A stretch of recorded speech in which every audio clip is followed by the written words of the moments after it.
Okay.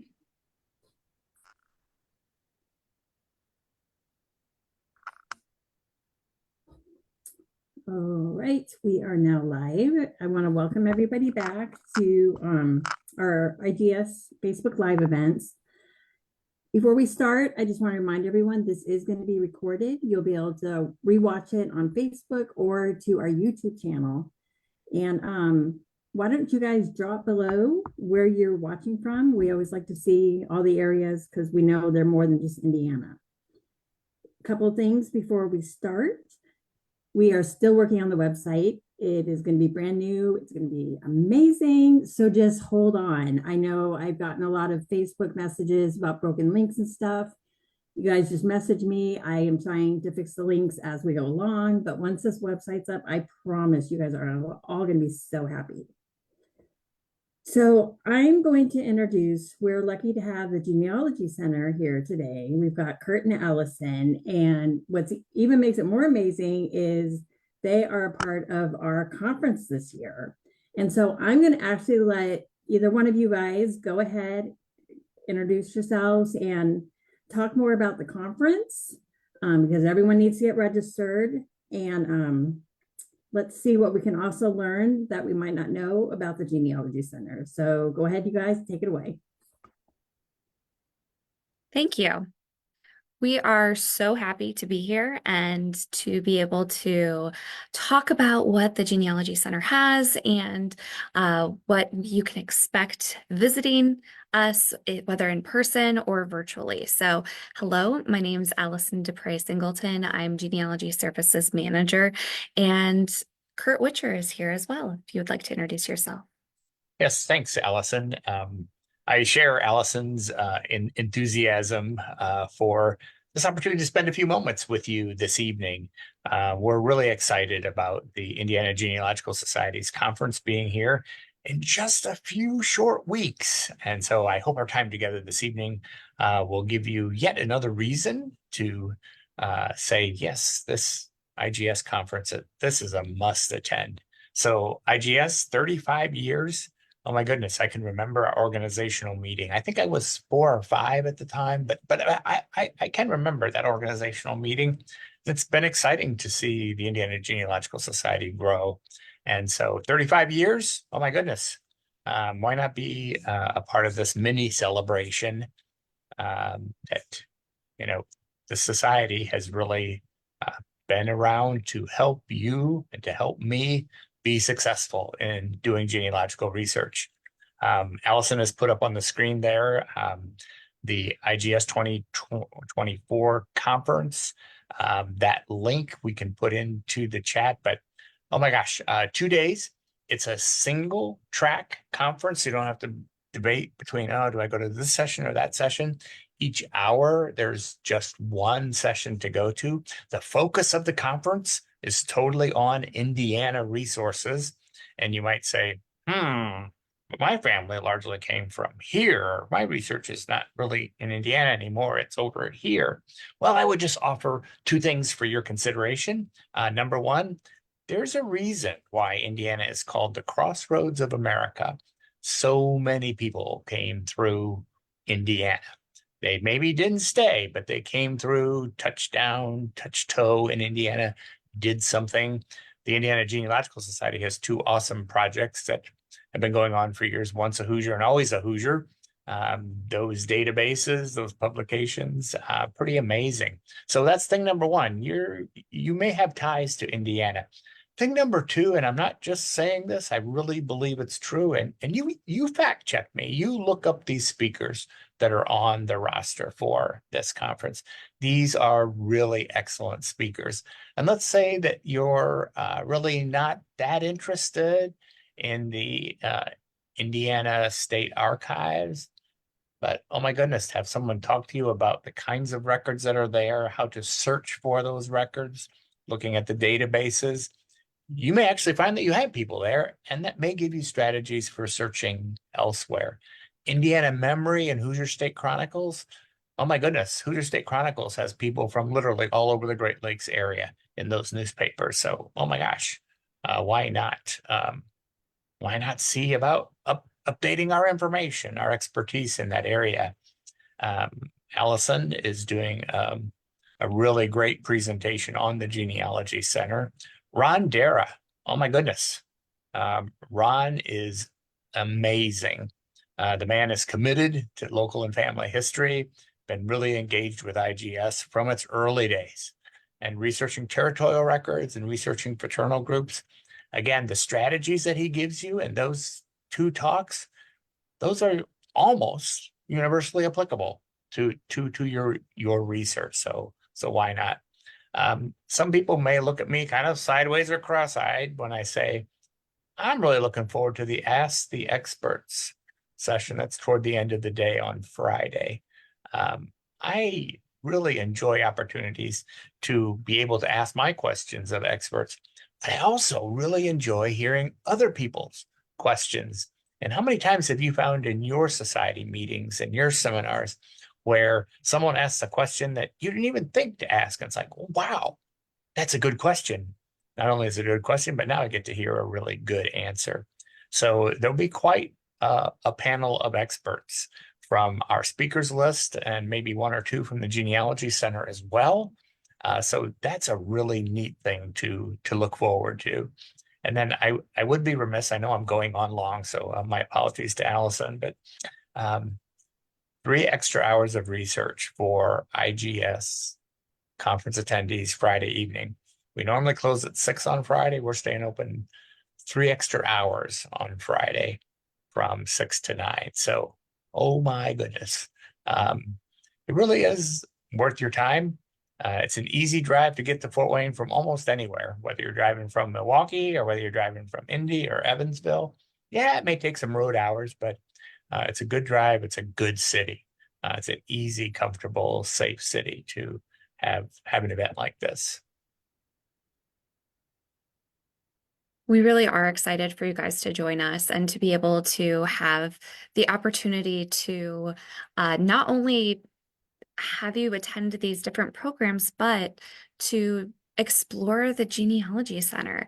And a lot of times people think, okay, first of all, there's just Indiana stuff there or just Fort Wayne. There's not. We focus on North America, and we do have a lot of international materials as well. But because this is an Indiana conference, we are going to focus a little bit more on some of the Indiana stuff, but that really translates well to other states. When you're doing research, it's learning the methodology, it's learning how to look for the different records and be able to translate that method, the way you look for it, to any other location as well. So we want to make sure that you're able to find things before your visit. We're hoping that you're all going to come in person, right?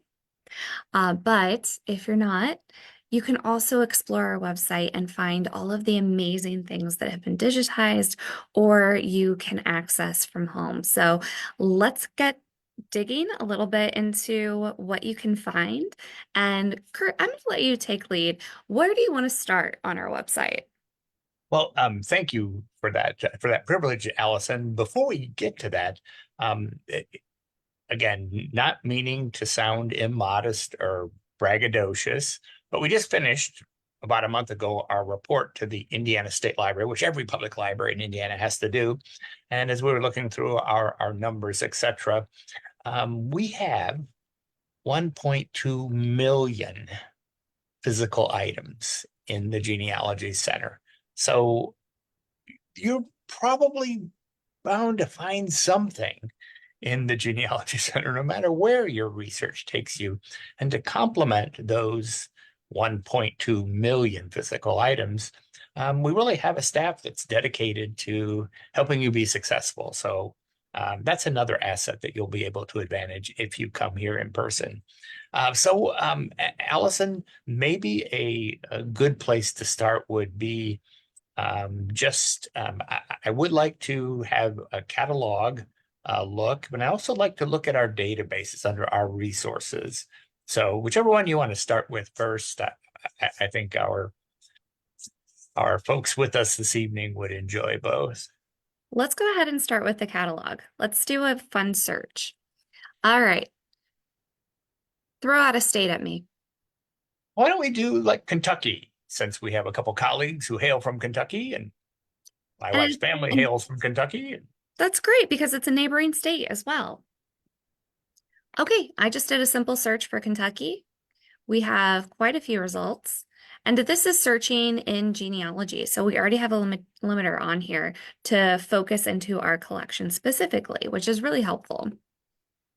And if we click on the very first hit, just for fun, we have the title, we have author, there's different subjects. You can scroll down and it tells you exactly where it's going to be located. So you have the call number that it's in genealogy. And you can also look a little bit into other pieces. So there's notes and content. And if by chance the book is digitized already, there'll be a web link here at the bottom. And you can click on that and look at it from home. So that's one of the benefits of looking for materials before you arrive, is to find the ones that are already digitized. So you don't waste any of your precious research time on materials that you could look at home when you have all these materials here that you can only access while you're here. Can I play devil's advocate with you a little bit, Allison? Of course. So I really appreciate that you had pointed out the subject headings, because in most library catalogs, I think all without any exceptions, if you click on any of those subject headings, you narrow your more than 7,000 books down to as you can see on the right-hand side, a much, much more manageable number. And as you scroll down that list of headings, you might stumble upon something like, hey, that's exactly what I'm looking for. I'm looking for, history time period. I'm looking for the Civil War. Or I'm looking for, you name it, land records. So just clicking on any of those subjects opens up that browsability. And now we went from over 7,000 to 75. That's a much more manageable number to peruse if you indeed want to peruse. I didn't know, Allison, if you were going to talk about the facets over on the left-hand side. Yeah, of course. I also just want to point out that we already found an Indiana book. There we go. Very good. As with every catalog, there's filters on the left-hand side. These filters are to help you figure out how to dive deeper into the results that you have. Now, you always want to start with a general search and then narrow down. Otherwise, you're missing something. You're going to miss some of those great resources. So you can see right here, there are electronic resources. If I click on that, it's going to tell me that there are web links. And I can see right here that it's in a series that is a digital collection that I believe you can only access here on site. So Correct. you have to be very careful when you're looking at these. Even if it says a web link, you have to make sure that it's one that you can access. And sometimes it's trial and error. So this one, I can see web link and it takes you to something that's been digitized. And this is on our website and you can play with it now. But we got there by utilizing the format. I'm going to unclick that and make sure all of them come back. You can play with the subjects in here, authors, series. Again, this is one that is a database. And then you can look at publication dates, popularity. Honestly, the things that are going to be the most helpful for a lot of these different things are format, subjects, authors. That's the type of material that's really going to help you. You can dive deeper with some of these other filters, but to be honest, that's going to help the most. Right. The other fun thing that you can do is you can make a list. Now, there's a caveat with that list. Your list will go away when you close down your browser. So you don't want to just make a list and think it's just going to live there, because you would have to be able to log in and be able to access that. It's just not going to memorize everything you put in your list. So we don't have that capability yet. Yeah. But you can make a list as you're doing research in one sitting, and then take that information and print it, save it, email it. You can put it into an Excel doc if you want. You can do all sorts of things. You have the ability to save that list which is going to be incredibly helpful when you come here to do research. Now, you can also use these as working lists. So let's say you are unable to attend for this conference, sadly, but you know that maybe the timing's not right, but you're going to be able to come in the summer. Well, you want to start getting started on your research now. So you can start by making a working list and trying to figure out what you can access from home, what you can access when you come here, and you can work out all of those details and take the time to put that together. Let me So, add, oh, go ahead. nope. I'm going to show this in Sure. real life. It says my account. We don't have an account, but you can get to my lists. And now they're all here.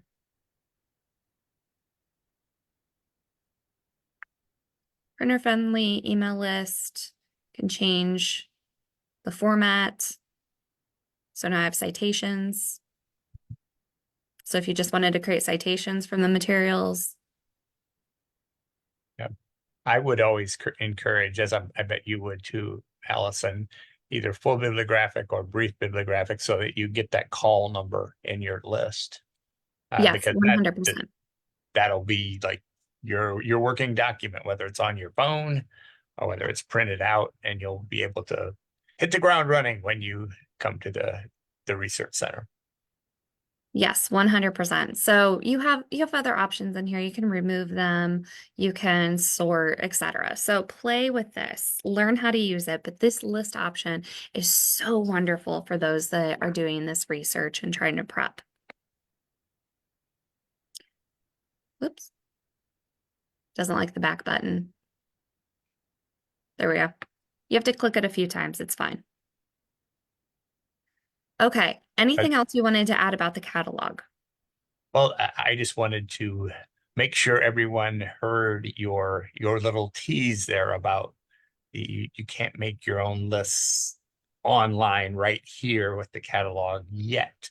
So not that many months ago, like on Halloween of 2023, we switched catalogs. We went from, I hope no one takes offense, but we went from kind of a dumpster fire catalog to one that like actually works and gives good results. And we're continuing. We got a great company, and we're continuing to improve and perfect search results, searching, and what I call nice little extras like this list making. So even though you don't have an account yet, you can still make the list in your session, as Allison just wonderfully detailed, and email it to yourself, put it in the cloud, your Google Docs, Excel spreadsheet, whatever you want to do. And you can carry it around on your phone. Soon you will be able to, we hope before year's end, be able to create a list on the system as well. So exciting things. We didn't have this kind of facet or narrowing assets on the left-hand side before. So it's, I think with just a little bit of practice, you'll get used to it. And gosh, if you haven't registered for the conference yet, if you register tonight, that will give you motivation to search our catalog and begin to create a list for you between sessions on the conference during those extended hour time periods. The more prepared you are beforehand when you hit a research facility like ours, I think the more enjoyable your time will be here. But I think you covered the catalog pretty well, Allison. Perfect. Well, let's go back to the homepage. All right. We're going to scroll down to this red button right here that says our resources and click on that.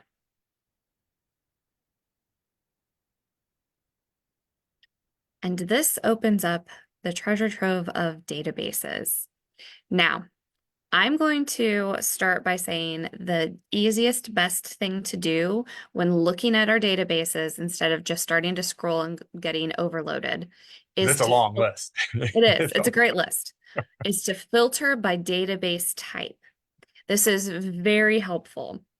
Free databases are ones that you can access from anywhere in the world. You can access these.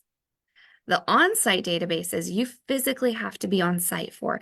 These are the ones that you're going to want to bookmark that I need to check this while I'm at the Allen County Public Library for the IGS conference.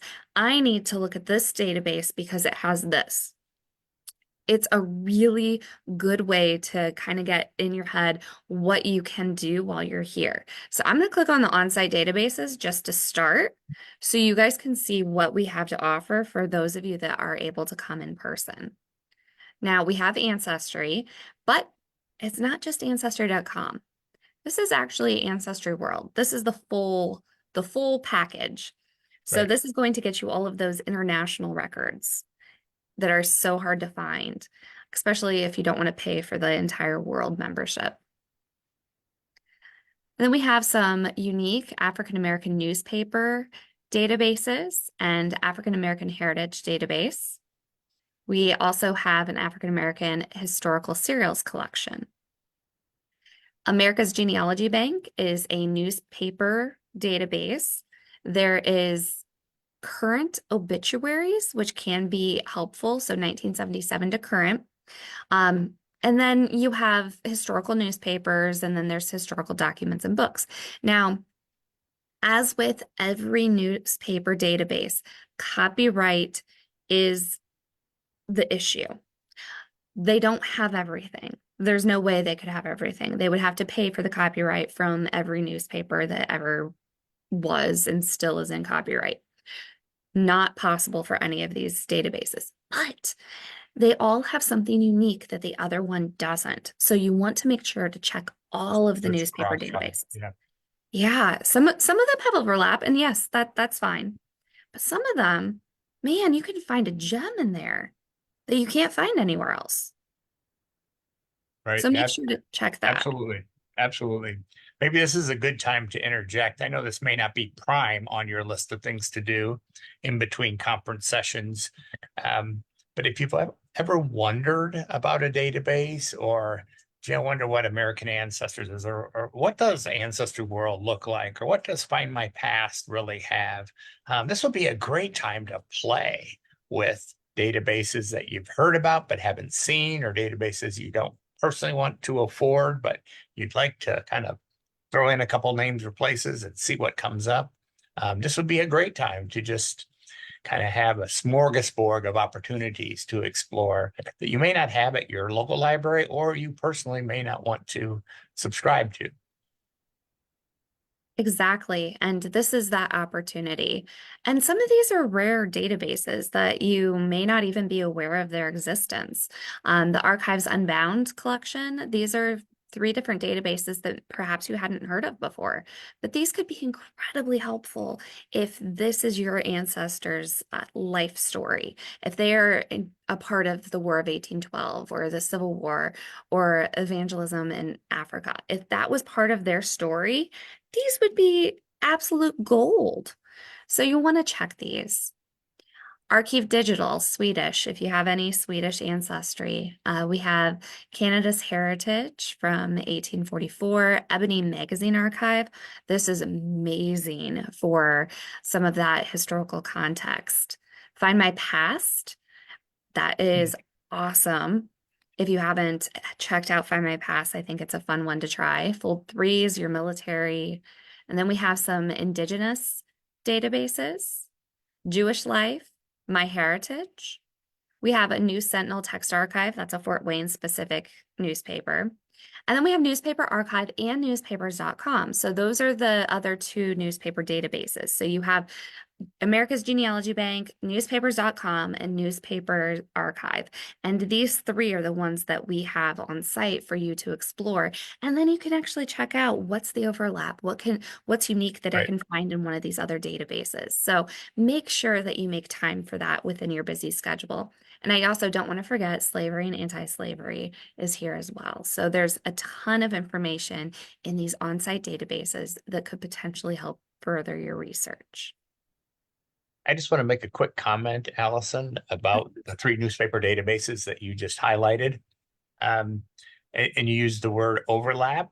So one of the neat things I think about being here in the Genealogy Center is we really want, as Allison and I say many times, we really want you to be successful. So we do license, so you don't have to. a lot of databases, particularly newspaper databases, because they are so rich. Newspapers are like the chronicles, or the chroniclers of the life and times of people in an area. So yeah, newspaperarchive.com, newspapers.com, America's Genealogy Bank, lots of overlap there. But there's also a lot of outliers. There's a lot of places where only one of the three databases have. And to be able to search all three of them is really quite a benefit for your research when you're trying to be comprehensive, right? What's the first point of the genealogical proof standard? Reasonably exhaustive research. So we want to help you be reasonably exhaustive in your research, as well as reasonably exhausted at the end of a conference, right? The other thing I want to mention, because we really haven't much, Allison, is the MyHeritage database. They are a fast growing company. They're relatively, I say relatively with air quotes, relatively new to the scene. They've been around for many years now, but compared to the others, relatively new. And oh my goodness, have they grown to tens of millions of all kinds of leads and tens of billions. That's million with a B, billions, tens of billions of records online. Again, is there overlap between Ancestry and Find My Past and MyHeritage? Yes, not as great as you might think, but yes. But oh my goodness, the special unique collections that they have. And here at the Genealogy Center, you can try all three. Precisely. And also, I do want to mention something that a lot of people forget is that some of these records are transcribed by different people and they're going to show up differently in the different databases. So if you're unable to find a specific record for your ancestor in one database, try another. And Right. this is a great place to do that.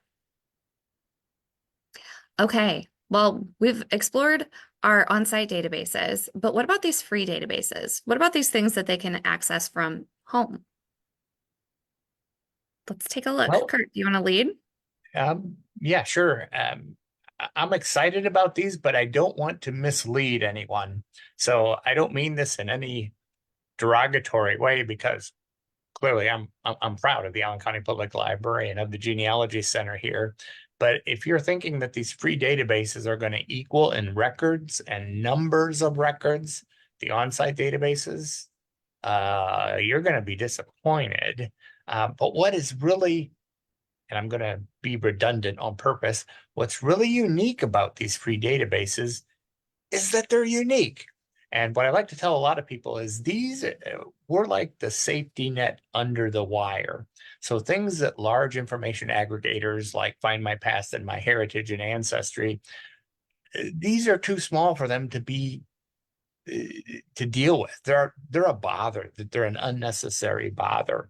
So we like to take smaller data files, the couple dozen to a couple hundred to a couple thousand. You will never get Ancestry's attention for a database that's less than 100,000 records unless it's really, really, really special. There's just too much other, what I call low-hanging fruit, that documents that are name rich and have hundreds of thousands, if not millions of names in them. So this free databases is really unique. It's a little quirky in how you search it, but once you play with it a little bit, and you can do this from anywhere in the world with an internet connection, I think you might be amazed at what you find. So we like to collect materials that people give to us because they've collected it and they don't know what to do with it. And we digitize as many of those as possible. Allison just clicked on Bible records.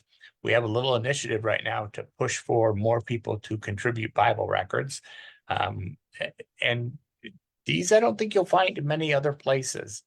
What's neat about all of these data files is they're unique collections of images and records married to a couple of databases that we have built ourselves because we want you to be successful, right? We want to help you discover. So if you go, again, Allison, to the free databases, African American Gateway, there we go. We have categorized by states, by regions, by other countries and subjects, all many thousands, tens of thousands of African-American materials we have in our collection. This is a complement to the catalog. It's another way of looking. So if you click on US states, you come up with a map. We can click on Kentucky again, click on Kentucky, and we have put together websites that are largely free, just an alphabetical listing. And then after the websites is a bibliography of all the Kentucky material in our collection, listed for African American research, listed generally, then alphabetically by county after that. So again, if this is African American family history is woven into your family story, this is a great gateway to get just another view into our collection. We did the same thing for Native Americans or indigenous peoples. So there's an indigenous peoples of North America gateway, and a different look than the African American gateway, but this is a really quick way to get a collection bibliography, to get access to some guides in helping access the National Archives. Again, a very different look because there are so many indigenous tribes. Click on a tribe. Let's click on the, because it's everyone's favorite. Well, no, let's don't do that one. Let's click on Cheyenne, if you would, Allison, over there on the left-hand side. There you go. Whoops. There we go. And we give a list of all the materials for Cheyenne indigenous peoples that are in our collection with the call number at the very end. So again, you can create a list for yourselves. I wanted to point these two gateways out because anyone who's done family history research, genealogical research knows where our families touch indigenous peoples and where our families interweave with African American peoples. That can be kind of challenging research. And so we're just trying to help you out there. When it's convenient, Allison, we go back, yes, just to this list. So Allison showed us family Bible records. We also have a very large collection of small collections. How's that for a double speak there under family resources? So if we can click on that family resources button, you get these, 5 big buttons that have different family surnames, basically, and you pick the one that's your family. And if you wouldn't mind, Allison, going down to the Ewing family at the very bottom-ish, I think. Just want to show this as an example. So we partner with the Ewing Family Association. So the top 4 links that are together are collections from their association that we have digitized. So you can click on one of those collections and there's a listing of all the materials that we have digitized, and click on any one of those and you continue to progress and you can see actual documents. So the family resources, you might be surprised what you find there. And this is just one example. So for some families, all air quotes again, all we have is one publication. But typically that's a publication that's relatively old, meaning not readily available today. I didn't know if you had a favorite one, Allison. Of the publications? Of a family. Not off the top Not of my really. head. I just like the different types. So the Right. fact we have a diary right now, Right. date by date. I love exploring the different ones that we have in here. It's always fun to see what else pops up. Absolutely. Some of these look like typical family history books, and then some of these are literally, we have a scrapbook of images. Right. I love this. And what you will experience on our site, and Allison picked a great one, is just a number of different views, if you will. This is kind of what we call our scrapbook view, because you can see the page kind of lined up in a row, almost like a film strip version on many online sites. But anyone you are interested in, you click on it and it enlarges. You can download these, you can print these, you can do whatever you want to with them. Has their signatures. That's just beautiful. Oh, that's cool. Yeah. See, this is just a wonderful resource that could just help you with your family history or even just give you a glimpse into the historical context of your family's lives. Right. I love And again, exploring those. yeah. Again, I'm not in any way criticizing the Genealogy Center, but I always want to be honest. I always want to be, faithful and transparent. So Ancestry, we kind of learned by musing around at Roots Tech, is coming close to 60 billion records and images online. I picked that number intentionally by my past, considerably less, my heritage. I think my heritage is around 20 billion online. Well, Ancestry has 60 billion, and the Genealogy Center has 6 million-ish records and images online. So it's a huge difference in scale. But what you find on the free databases side of genealogycenter.org are things that you won't find anywhere else. So it may be sort of the mortar that fills in the gaps between the bricks in your family history, so that you see things clearer, better, have more information. So you've landed on Indiana resources as another big data set that we have. And yeah, it just kind of scrolls on. It's alphabetical by county. We also have an other states section, alphabetical by state, and then within a particular county. And this is where our other countries are too. Correct. Right. I like to point that out because we do have some really cool things in the other countries. Yeah. And while we're pointing that out, Allison, if we could scroll up to the top part of the page on the left, general resources, maybe put this under the category of insomnia buster. If you can't sleep some night, stay away from the sleeping pills, hop online, house is quiet, internet connectivity is great, and look at some of these amazing things that you can find on this genealogycenter.org page. But in the other resources, there are multi-state. One that I like in particular is the Evangelical Messenger Obituary Index. Almost 200,000 entries of obituaries that are abstracted. And if you just pick any year, Allison, and there's the date, the page, individuals listed. Look over there on the right-hand side. There's these robust notes on these individuals. Pretty amazing. Pretty absolutely amazing. Almost 200,000. This was done by one volunteer in the great state of Ohio over almost a decade time period. Talk about dedication. Again, you're not going to find this index anywhere else, not on Ancestry, not on MyHeritage.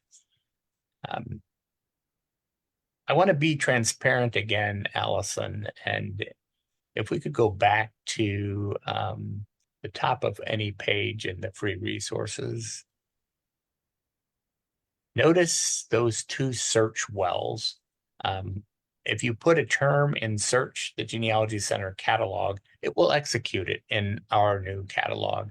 Search our free databases. I'm just going to say what that is. It's a wonky search, okay? It's searching all of the ASCII, all the machine readable on the entire site. So yes, a surname search is the best search. And because it's a wonky search, you will get wonky search results, right? So why don't you execute that search, Allison? I went ahead and did Smith. And you'll notice I didn't put a first name because if you put in another word, it's going to search both separately and you will not find what you're looking for. So you have to do a search for just the surname, even if it's Smith. Now, the good news is that you can drill down from there. Yes, yes. And some people I know find this like, geez, I'm not sure I like this, but that's okay. Things we can't change. Sometimes we just have to embrace.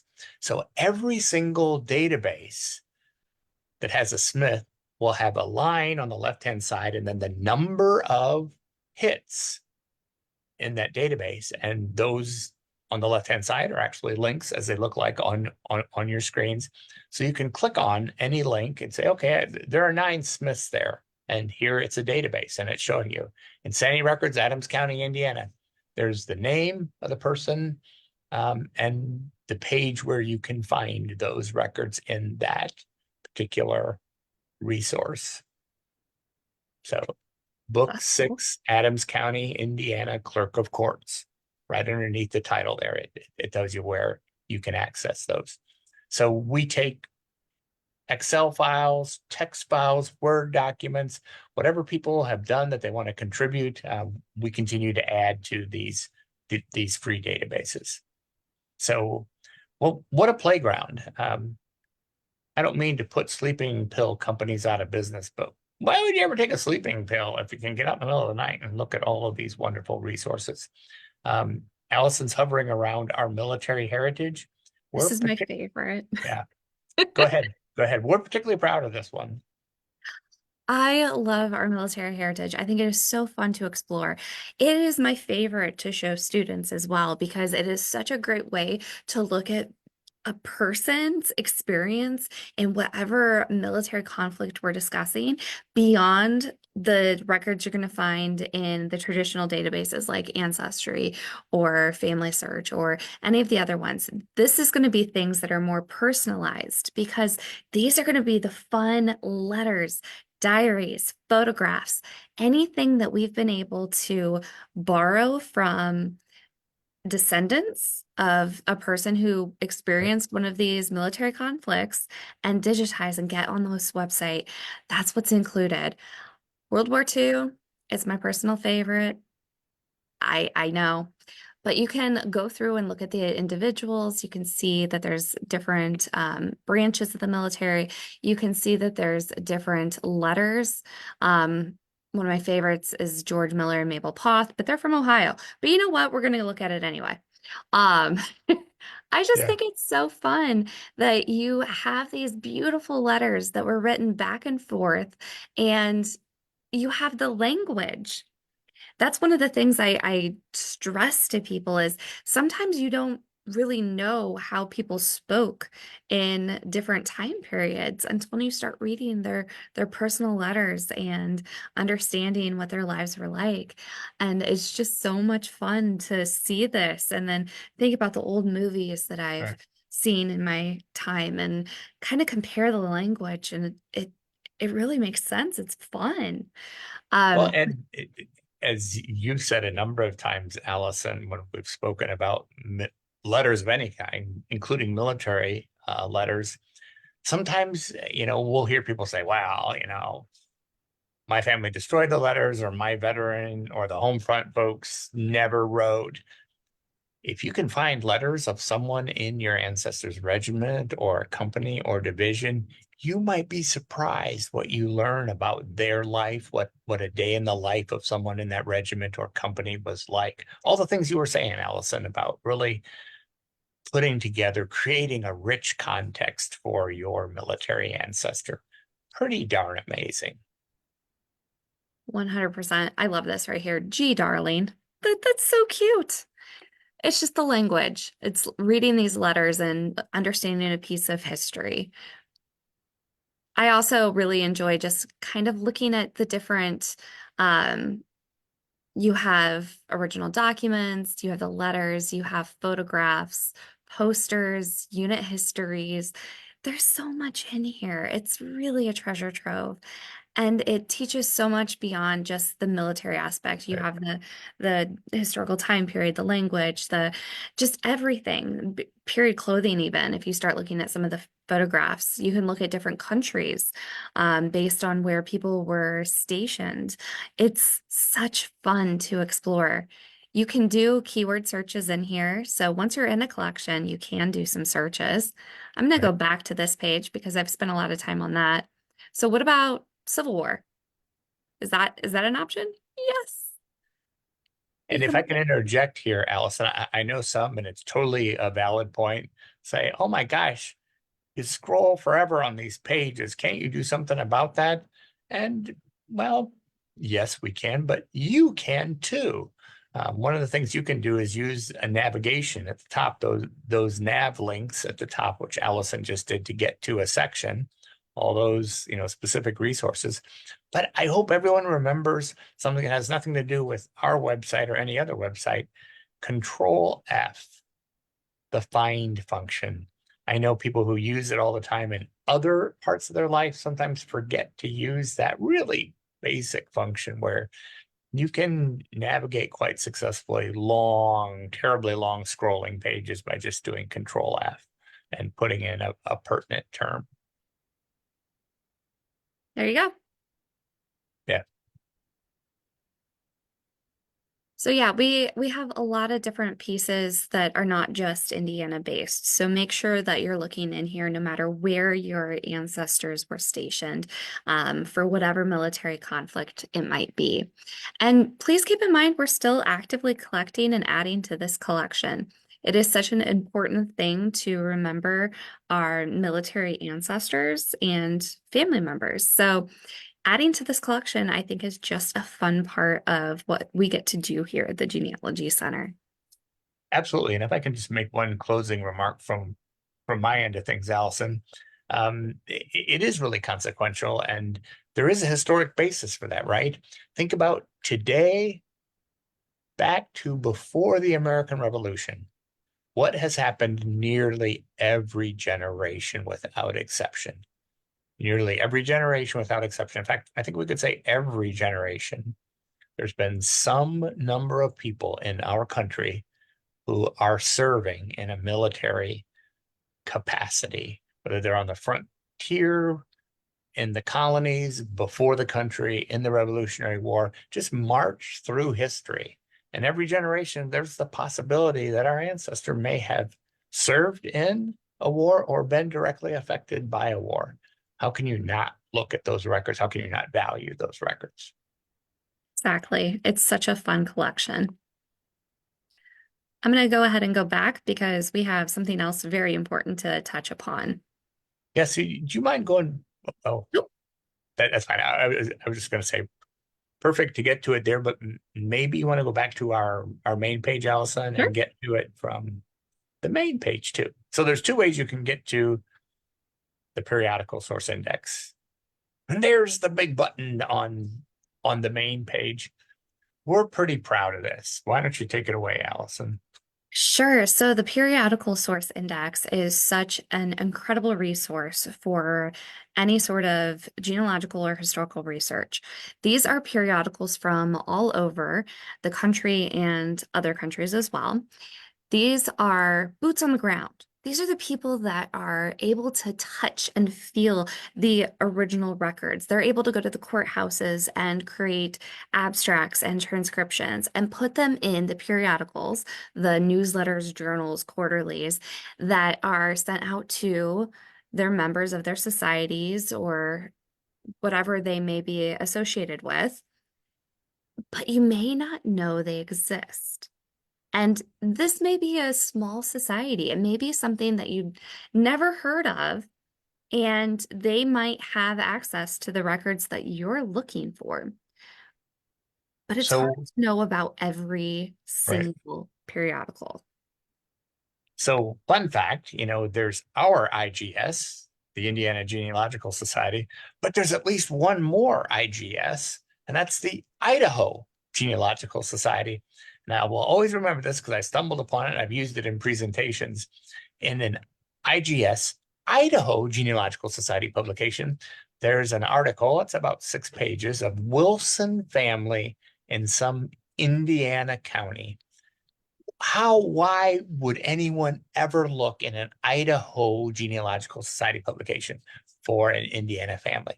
Well, all of us know how we get material for our Genealogical Society periodicals, right? Members contribute material. So there's probably an Idaho tie there, but it's a Wilson family from, I think it was Hancock County, Indiana. And it's like, you would never find that. You would never think to look in that periodical, except for PERSI. So I like to really focus on the top 5. Of course, we're going to use the top link surnames. Whatever surname you're interested in, go ahead, punch that in, and get some search results. That was fun. Looks like we had a little hiccup there. Yeah.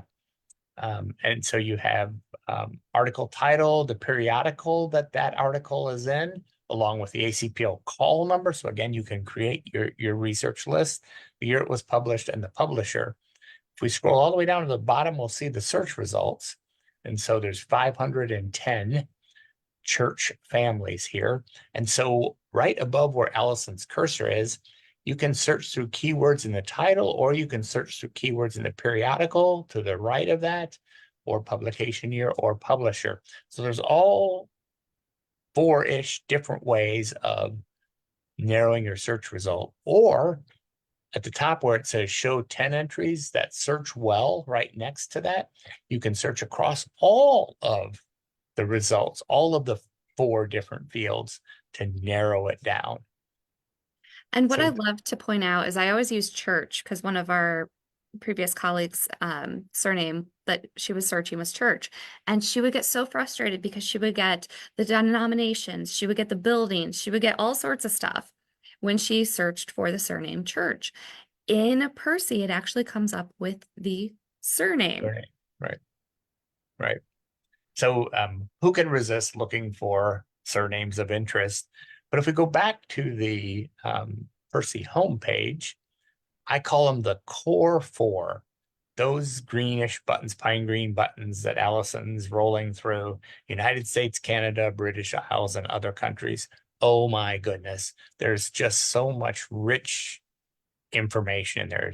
And maybe I should say so many access points to rich information. Because of copyright and other things, we don't have the actual issues linked there yet. We're scheming and developing, but here Allison searching for a state and a county, and then it's one of my home counties, and there you have a listing of African Americans, biography, cemetery, church, etc. And the number next to them on the right are the number of periodical subject articles, if you will, for that particular subject heading. So Allison clicked on wills, and you can see the various titles. Looks like all except for one of them were published by the Du Bois County Genealogical Society. You have the call number there. So when you register for the conference and come here on the 19th and 20th of this month, here's your list of things to search.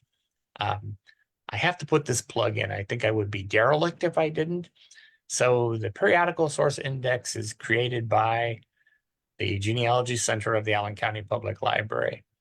So, nice little fact about that. Everything indexed in here, we have every single one of these periodical issues. So it's not like, okay, I have the title, I have the periodical. Where in the world am I going to find that? If it's in the Periodical Source Index, it's in the Genealogy Center collection. So yet another reason to register for the conference and spend your break times and your extra research time on Friday evening, the 19th. Finding periodicals and articles specific to your research. Yes, and I just want to make a point with PERSI. It is not an every name index. You will see that these article titles are very general. So you have to be a very broad researcher with this. You cannot just expect to find articles specifically on your family. You're going to need to look at what things would your ancestors been involved in. So would they have a will? This is where you would look. Or are you looking for another type of death event? We can go back and look at the county and say, okay, maybe in cemeteries or church records, maybe court records, deeds, maybe land records, perhaps land changed hands afterwards. Other records might have something.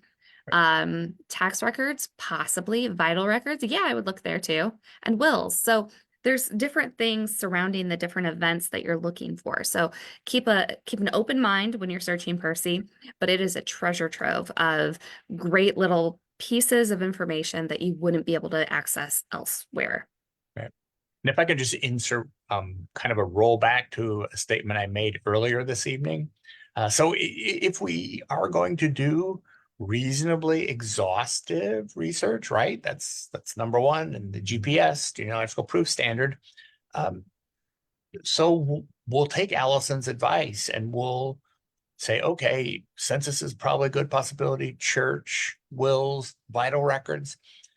But if we're doing comprehensive research, if we don't find what we're looking for, and I would argue even if we do find what we're looking for, explore the other, maybe lesser possible or probable records.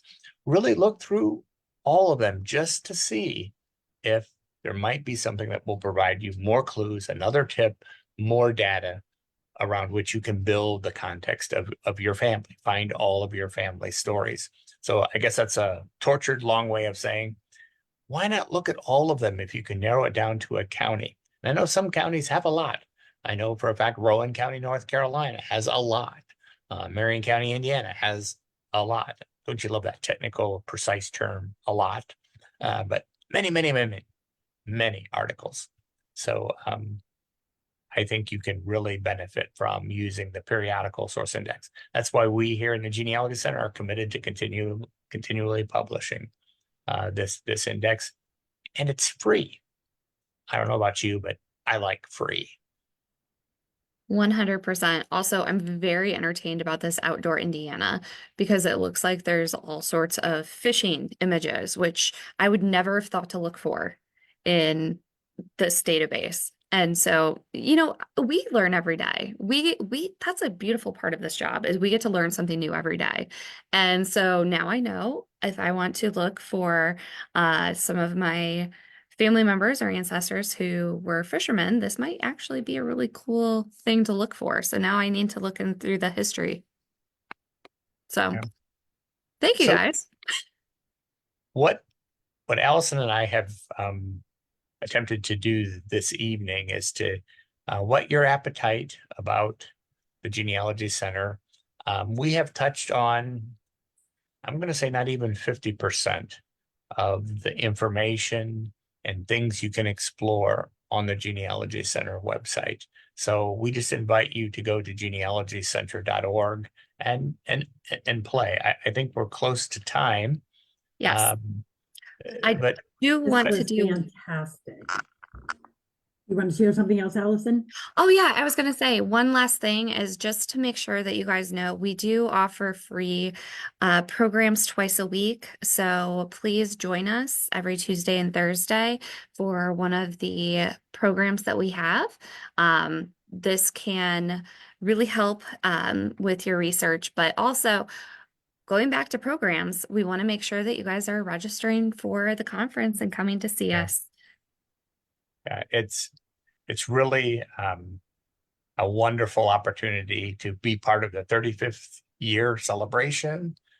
And there are really awesome speakers, and you get to play in an awesome genealogy collection. So treat yourself to a really great weekend. And I want to encourage everybody, the Genealogy Center is on social media, Facebook, and X. I want to say Twitter, but it's X now, and Instagram, right? Right So up here. I really follow them. They always update things on what's going on because there's great presentations. And you can also find out more about them at #GenealogyCenter. And they have a lot.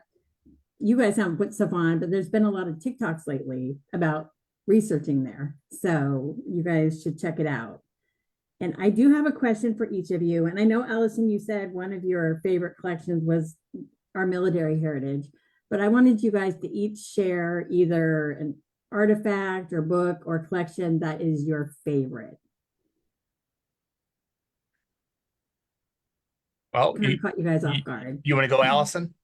Sure. I mean, our military heritage is my favorite. That is my favorite database that we have, hands down. I think it is so much fun to explore and to dive into.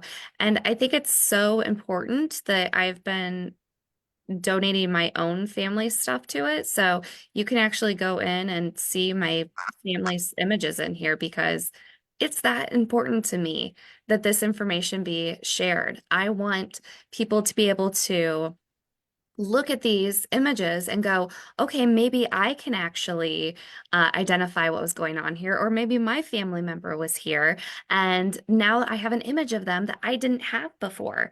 And I just think that is incredible. So that's mine. So there's my little personal tie to it as well.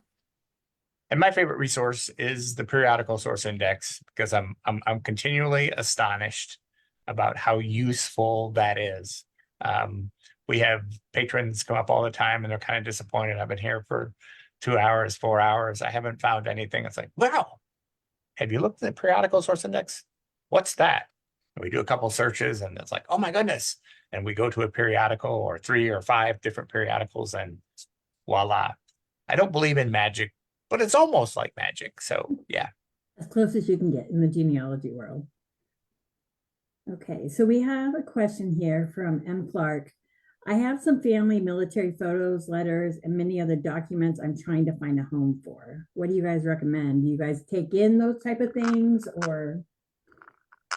Absolutely. We would be so honored to have that collection or any collection of military letters, documents, certificates, service records, pension records, etc. Literally from any war, any engagement from the earliest time up to present day. If I could just add a quick little note to that, even if you have someone that you would like to leave these records to, if you would honor us and trust us by loaning those records to us, we could digitize them, return the originals to you or to whom you designate, and provide you with a digital copy of those records as well. So you can share them with other family members and others who might be interested in those letters. But they are such a treasure. They're unique. They tell a rich story. They document lives lived moment by moment during very challenging times. They're just really, really unique and precious. And we'd be honored to be a repository or to help digitize those. Fantastic. And what's the best way for them to reach you guys? Sending an email if you want to just have a like back and forth, like I heard this, give me more details. Excuse me.